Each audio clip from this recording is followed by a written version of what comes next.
Today we're going to be installing our awning onto one of our roof racks.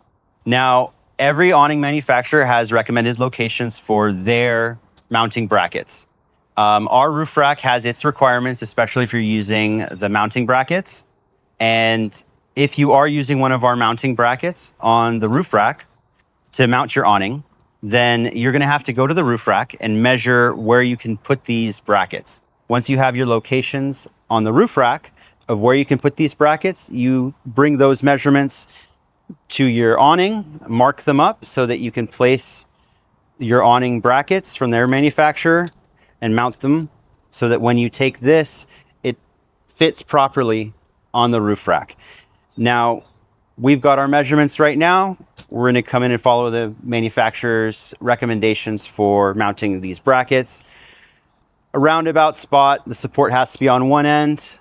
So we've got a support over here, we've got a support in the middle, and we've got a support on the other end. This will transition to our brackets properly. So hope you guys have fun installing this.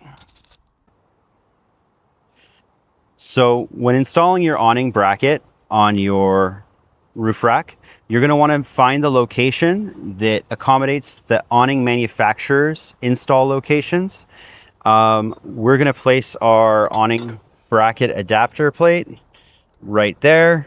You're going to put your M8 screw flathead through there. You're going to put a washer. It's a larger fender washer on the back side.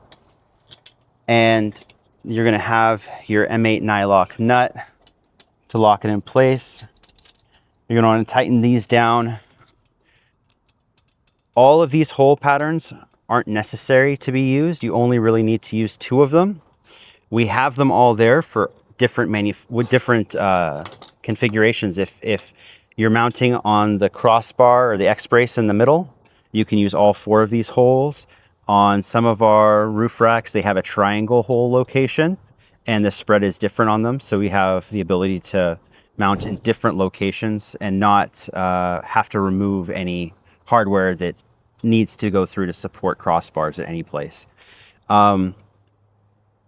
So yeah, tighten these guys down.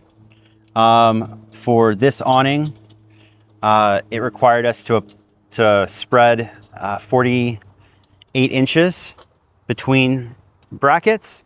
So we're placing one bracket in the front, one bracket 48 inches to the middle, and one bracket 48 inches to the rear.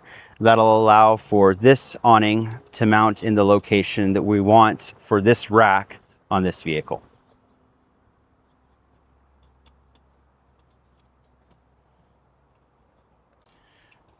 Okay, once you've got your brackets installed, you can come in, place your awning. The awning is going to go through those 2 holes at the top of the bracket. It's going to go all the way in. And then you're going to use 2 nuts on the back. You can tighten these guys down, and then you've got your awning installed.